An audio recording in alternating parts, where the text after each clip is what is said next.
Assalamu alaikum wa rahmatullahi ta'ala wa barakatuh. Bienvenue dans cette nouvelle vidéo pour continuer toujours la correction des exercices d'immunologie.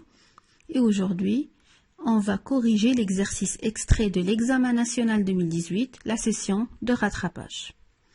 L'exercice est autour des lymphocytes T4. Donc, on veut savoir le rôle fondamental dans la réponse immunitaire spécifique de ces lymphocytes T4. Pour ceci, on va étudier les données suivantes. Première donnée, dans certains cas, comme celui du sida, le dérèglement de la fonction des lymphocytes T4 entraîne des conséquences graves sur la réponse immunitaire. Le document 1, il présente l'évolution du nombre des lymphocytes T4 ainsi que le nombre du virus VIH dans le sang d'une personne infectée par le VIH. La première question, en vous basant sur les données du document 1, décrivez l'évolution du nombre de VIH et les lymphocytes T4. Donc, on veut faire une description de l'évolution de VIH et du nombre de lymphocytes T4. Mais, ceci dans deux phases, entre la 6e et la 12e semaine, d'une part, et pendant la phase du sida déclaré. Alors, il faut bien faire attention de ce qui est demandé. Par la suite, on doit expliquer l'évolution du nombre du VIH durant les deux phases. Donc, on va commencer par la description et on va donner l'explication en même temps pour chaque phase. Entre la 6e et la 12e semaine, on remarque qu'il y a augmentation du nombre des lymphocytes T4 et diminution du nombre du virus VIH. Donc, ceci doit être dû ou bien expliqué par le fait d'intervention d'une réponse immunitaire, puisqu'il y a diminution du VIH. Pour la phase du sida déclaré, on remarque qu'il y a augmentation du nombre du virus VIH, par contre, diminution du nombre des lymphocytes T4 jusqu'à ce qu'ils s'annulent. Alors, on peut expliquer cette variation par le fait que la destruction ou bien l'annulation des lymphocytes T4, donc lorsqu'ils seront détruits, il n'y aura plus de réponse immunitaire, puisqu'ils ont un rôle, comme on a déjà parlé, de sécréter l'interleukine qui joue le rôle d'activation des deux réponses immunitaires, soit à médiation cellulaire ou à médiation humorale. Donc vous trouvez là la réponse écrite pour la première question. On passe à la deuxième partie, ou bien la deuxième donnée. Afin de montrer le rôle des lymphocytes T4 dans la réponse immunitaire spécifique, donc on réalise une expérience sur 6 lots de souris. Les 6 lots de souris, le premier lot n'a pas subi de traitement. Pour les lots de 2 à 6, ils ont subi un traitement où on a supprimé certains types de lymphocytes. Les 6 lots vont recevoir ou bien ils vont être infectés par le virus de la grippe. Par la suite, ce qu'on fait, c'est qu'on mesure l'efficacité de la réponse immunitaire. Et ceci, donc pour dire que c'est une réponse immunitaire efficace, et on peut se contenter de la détermination du temps requis pour éliminer le virus et le taux de survie pour chaque lot. Autrement dit, باش تكون عندنا استجابة أو une réponse immunitaire اللي هي فعالة كنضطروا أننا نرجعوا le temps يعني الزمن اللازم pour éliminer le virus. كل ما كان الزمن قليل كل ما كنقولوا أنه عندنا une réponse efficace. بالإضافة إلى le taux de survie. C'est-à-dire كل ما كان le taux de survie يعني نسبة الحياة أو العيش كبيرة كل ما كنقولوا أن عندنا une réponse immunitaire اللي هي efficace. Donc la réponse immunitaire efficace كتجمع ما بين زمن قليل pour éliminer le virus ou un taux de survie qui est élevé. Les résultats sont mentionnés au niveau du document 2. Donc la deuxième question, en exploitant les données du document 2, déterminer la condition nécessaire au déroulement d'une réponse immunitaire efficace. Donc on a la condition nécessaire au déroulement d'une réponse immunitaire efficace. Et on doit justifier notre réponse.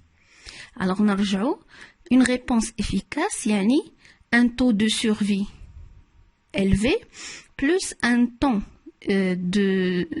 pour éliminer le virus qui doit être minimal. Donc, quand on regarde le document 2, on va voir les résultats ou quand on le document sur les taux de survie qui sont élevés. Alors, pour le lot 1 et le lot 2, on a un taux de survie qui est à 100%.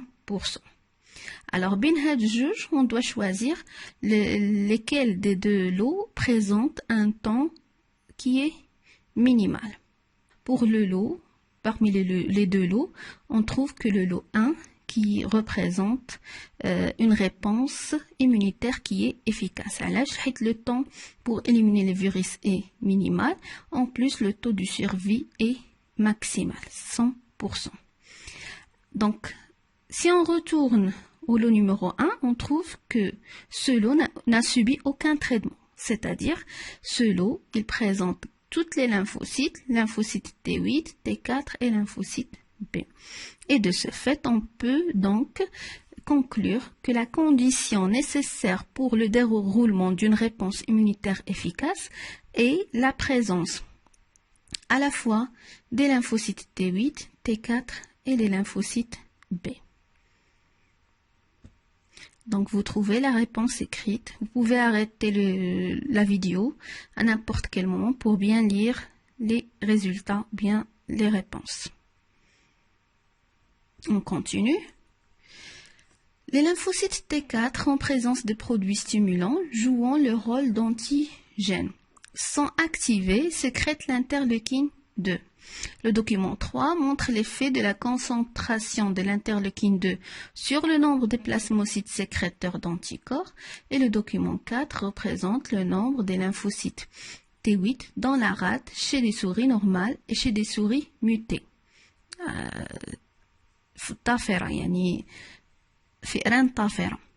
Donc, les souris mutées déficientes en interleukine 2. يعني عندهم نقص في إنتاج l'interleukine 2. Ceci avant et après 7 jours de l'infection par le virus. On a atteint un virus, la chorioméningite. La chorioméningite. La troisième question. Alors, décrivez les résultats présentés par les documents 3 et 4. Donc, on doit faire une description, puis on déduit le rôle de l'interleukine 2 dans la réponse immunitaire. Commençons par le document 3.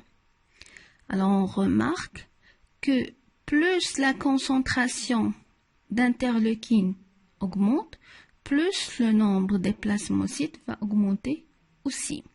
Et ceci pour atteindre un nombre de 1000 pour 4 10 à la puissance 4 cellules initiales à une concentration déterminée de 10 à la puissance 4 en interleukine.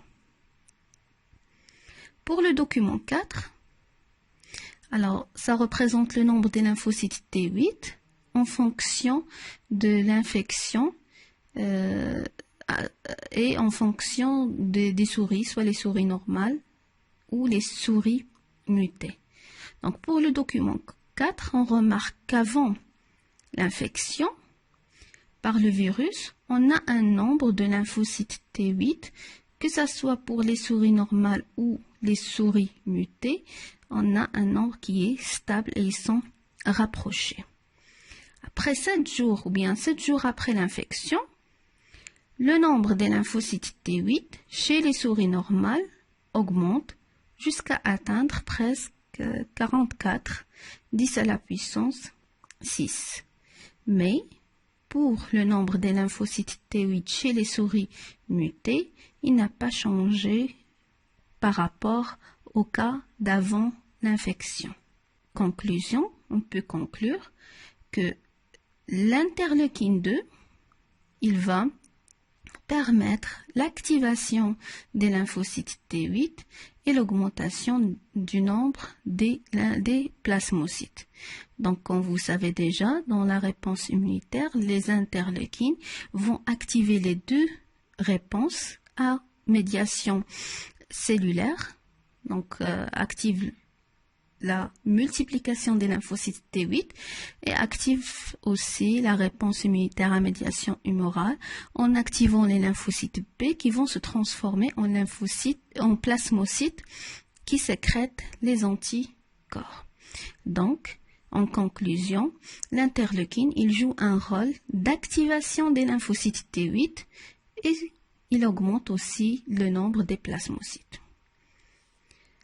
La quatrième question, réaliser un schéma explicatif montrant le rôle des lymphocytes T4 dans le déroulement d'une réponse immunitaire spécifique.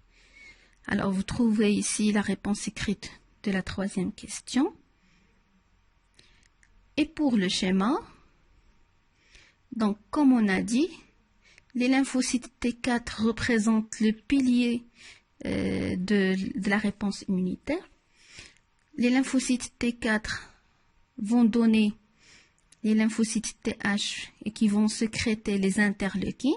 Ils vont sécréter les interleukines 2 qui activent les lymphocytes T8 pour se différencier en lymphocytes TC ou T8 tueuses qui vont bien sûr éliminer le virus par le biais du granzyme et de la perforine. Et c'est une immunité à médiation cellulaire. Aussi, les lymphocytes T4 vont sécréter plusieurs interleukines qui vont activer les lymphocytes B, permettre la différenciation de ces lymphocytes B en plasmocytes pour produire des anticorps.